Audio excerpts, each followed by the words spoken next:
Hello സുഹൃത്തുക്കളെ, നമസ്കാരം. എന്തൊക്കെയാണ് വിശേഷങ്ങളൊക്കെ? എല്ലാവർക്കും സ്വന്തം തന്നെയല്ലേ? അപ്പോൾ നമ്മളിപ്പോൾ ഗുരുവായൂരിലേക്ക് വന്നിരിക്കുകയാണ് കേട്ടോ. ഏറെക്കുറെ മാസങ്ങൾക്ക് ശേഷമാണ് നമ്മൾ ഇവിടെ എത്തിച്ചേർന്നിരിക്കുന്നത്. അതുമാത്രമല്ല കേട്ടോ, നമ്മളിപ്പോൾ ഉള്ളത് കിഴക്കേ നടയിലൂടെയാണ് നമ്മൾ അകത്തേക്ക് പ്രവേശിച്ചു കൊണ്ടിരിക്കുന്നത്. പിന്നെ എന്താ വെച്ചാൽ ഇന്ന് നല്ലൊരു ഞായറാഴ്ചയാണ് കേട്ടോ. ഞായറാഴ്ച ദിവസങ്ങളിൽ നല്ല തിരക്ക് അനുഭവപ്പെടും. അതുമാത്രമല്ല നല്ലൊരു മുഹൂർത്ത ദിവസം കൂടിയാണ് ഇന്ന്. അപ്പോൾ അത് കാരണം ഒരുപാട് കല്യാണ ചടങ്ങുകളും നടന്നുകൊണ്ടിരിക്കുന്നുണ്ട്. പിന്നെ ശബരിമല സീസൺ ആയതുകൊണ്ട് ഒരുപാട് ഭക്തജനങ്ങളും ഇവിടനെ തിങ്ങിക്കൂടിയിട്ടുണ്ട്. സാധാരണ രീതിയിൽ ഞാൻ ഇവിടനെ കുറച്ച് നേരത്തെ വരാറുണ്ട് കേട്ടോ.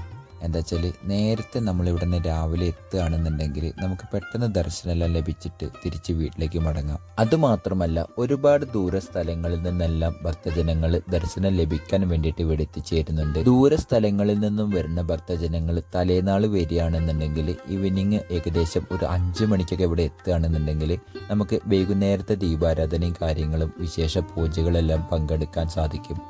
അതുമാത്രമല്ല ഇവിടെ റൂമിൻ സൗകര്യങ്ങളും കാര്യങ്ങളെല്ലാം ഉണ്ട് കേട്ടോ. അപ്പോൾ ഇവിടെ വന്നിട്ട് നമ്മൾ റൂമൊക്കെ എടുക്കുക, ചെറിയ റെൻറ്റിന് റൂമെല്ലാം കിട്ടും. അപ്പോൾ റൂമൊക്കെ എടുക്കുകയാണെന്നുണ്ടെങ്കിൽ നമ്മൾ പിറ്റേ ദിവസം രാവിലെ 3 മണിക്ക് നട തുറക്കും. അപ്പോൾ ആ ഒരു സമയത്ത് നമ്മൾ റെഡിയായിട്ട് ക്യൂവിൽ നിൽക്കുകയാണെന്നുണ്ടെങ്കിൽ നമുക്ക് രാവിലത്തെ ദർശനവും കൂടി കാണാൻ വേണ്ടിയിട്ട് സാധിക്കും. അതുമാത്രമല്ല വിലപിടിപ്പുള്ള പല സാധനങ്ങളും നമ്മുടെ കയ്യിലുണ്ടാവുമല്ലോ. അപ്പോൾ നമ്മുടെ സാധനങ്ങളെല്ലാം നമ്മൾ തന്നെ നന്നായിട്ട് സൂക്ഷിക്കണം. കാരണം എന്താ വെച്ചാൽ പല ആളുകളും ഇവിടെ എത്തിച്ചേരുന്ന സ്ഥലം. വീഡിയോ കാണുന്ന ഭക്തജനങ്ങളോട് പ്രത്യേകിച്ച് പറയാനുള്ളത് വീഡിയോ സ്കിപ്പ് ചെയ്യേണ്ട കാണണം. അതുപോലെ തന്നെ നിങ്ങൾ ഉപയോഗിക്കുന്ന മൊബൈൽ ഫോണ്, ബാഗ് അങ്ങനെയുള്ള സാധനങ്ങളെല്ലാം അമ്പലത്തിൻ്റെ അകത്തേക്ക് പ്രവേശനമല്ല.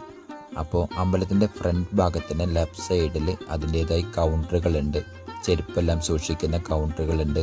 അപ്പോൾ അതെല്ലാം അതിൻ്റെതായ രീതിയിൽ വെച്ചിട്ട് വേണം നിങ്ങൾ പോയിട്ട് വരിയിൽ നിൽക്കാൻ വേണ്ടി. ക്ഷേത്രവും പരിസരവും വൃത്തിയായി തന്നെ സൂക്ഷിക്കുക. അതുപോലെ തന്നെ മലമൂത്ര വിസർജനത്തിനായി ക്ഷേത്രത്തിന്റെ കിഴക്കേ നടയിൽ ലെഫ്റ്റ് സൈഡിൽ അതിൻ്റെതായ സൗകര്യം ഒരുക്കിയിട്ടുണ്ട്. തികച്ചും സ്ത്രീകൾക്കും പുരുഷന്മാർക്കും അത് ഫ്രീ ആയിട്ട് തന്നെ ഉപയോഗിക്കാവുന്നതാണ്.